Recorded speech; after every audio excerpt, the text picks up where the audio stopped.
আল্লাহর আইন চাই, সৎ লোকের শাসন চাই। এই স্লোগানকে সামনে রেখে ব্রাহ্মণবাড়িয়ার কসবা উপজেলার কুটি ইউনিয়ন বাংলাদেশ জামায়াত ইসলামের শিক্ষা ও গণসমাবেশ অনুষ্ঠিত হয়েছে। বৃহস্পতিবার বিকেলে কুটির উত্তর বাজারে এই গণসমাবেশ অনুষ্ঠিত হয়। কুটি ইউনিয়নের জামায়াতের সভাপতি মোহাম্মদ হেলাল উদ্দিনের সভাপতিত্বে প্রধান অতিথি হিসেবে উপস্থিত থেকে বক্তব্য রাখেন ঢাকা মহানগরী উত্তরের মিডিয়া প্রচার সম্পাদক জননেতা আতাউর রহমান সরকার। কুটি ইউপি জামায়াতে ইসলামের অর্থ সম্পাদক জামাল ও মুখলেসুর রহমানের যৌথ সঞ্চালনায় বিশেষ অতিথি হিসেবে উপস্থিত থেকে বক্তব্য রাখেন ব্রাহ্মণবাড়িয়া জেলা জামায়াত ইসলামী প্রচার সম্পাদক কাজী সিরাজুল ইসলাম।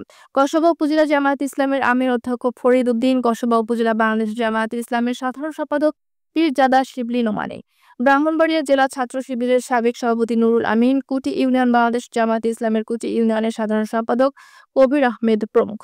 এছাড়াও উপজেলা ও কুটি ইউনিয়নের জামায়াত ইসলামের নেতাকর্মীরা বক্তব্য রাখেন।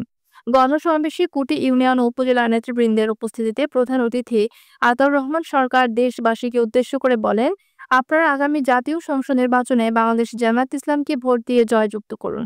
জামায়াত ইসলামী আগামীতে একটি সুন্দর দেশ উপহার দেবে।